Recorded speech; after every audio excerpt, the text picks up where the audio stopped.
കുടുംബകോടതി വിഷയങ്ങളുമായി ബന്ധപ്പെട്ട് വരുന്ന പുതിയൊരു വീഡിയോയിലേക്ക് എല്ലാവർക്കും സ്വാഗതം. വീഡിയോ കാണുന്ന ആർക്കെങ്കിലും കുടുംബകോടതി വിഷയങ്ങളുമായി ബന്ധപ്പെട്ട് എന്തെങ്കിലും സംശയങ്ങളുണ്ടെങ്കിൽ കോൺടാക്ട് ചെയ്യാം. WhatsApp number +91 79 94 97 14 19. ഒരു വട്ടം വിളിക്കുവാനുള്ള കൺസൾട്ടേഷൻ ഫീസ് 500 രൂപ ഗൂഗിൾ പേ ചെയ്യുക. ഇന്നത്തെ വീഡിയോയിൽ നമ്മൾ ഡിസ്കസ് ചെയ്യാനായിട്ട് പോകുന്നത് BNSS 144 അല്ലെങ്കിൽ CRPC 125 പ്രകാരം സ്ത്രീകൾക്ക് അനുകൂലമായി വന്നിട്ടുള്ള ഒരു കോടതി വിധിയെ കുറിച്ചിട്ടാണ്. അതായത് കല്യാണത്തിന് മുമ്പ് ജോലി ഉണ്ടായിരുന്ന ഒരു സ്ത്രീ കല്യാണം കഴിഞ്ഞതിന് ശേഷം അവർക്കൊരു കുട്ടി ഉണ്ടാകുന്നു. കുട്ടി ഉണ്ടാകുമ്പോൾ കുട്ടിയെ നോക്കുവാനായിട്ട് ആ സ്ത്രീ എന്ത് ചെയ്യുന്നു? അവരുടെ ജോലി ഉപേക്ഷിക്കുകയാണ് എന്ന് വിചാരിക്കുക.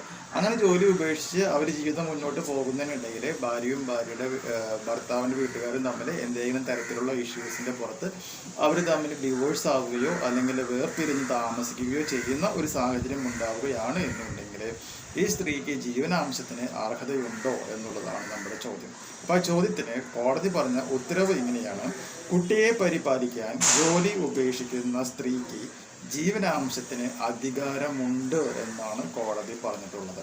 അപ്പോൾ ഇതിൽ വേറൊരു പോയിന്റ് കൂടി ഉണ്ട്. ഈ സ്ത്രീ മാറി താമസിക്കുന്നത് സഫിഷ്യൻ്റ് ആയിട്ടുള്ള ഒരു റീസൻ്റെ അടിസ്ഥാനത്തിലായിരിക്കണം മാറി താമസിക്കേണ്ടത് എന്നുള്ളൊരു പോയിന്റും കൂടി ഇവിടെ നമുക്ക് അഡീഷണലായിട്ട് പറയേണ്ടതാണ്.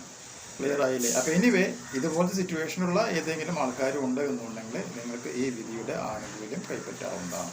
ഈ ഒരു ഇൻഫോർമേഷൻ നിങ്ങൾക്ക് യൂസ്ഫുൾ ആയിട്ടുണ്ടെങ്കിൽ തീർച്ചയായും നമ്മുടെ ചാനലൊക്കെ ഒന്ന് സബ്സ്ക്രൈബ് ചെയ്യുക. തൊട്ടടുത്ത് കാണുന്ന ആ ബെൽ ബട്ടണും എനേബിൾ ചെയ്യുക. പുതിയൊരു വീഡിയോ ആയിട്ട് വീണ്ടും കാണാം. ബൈ.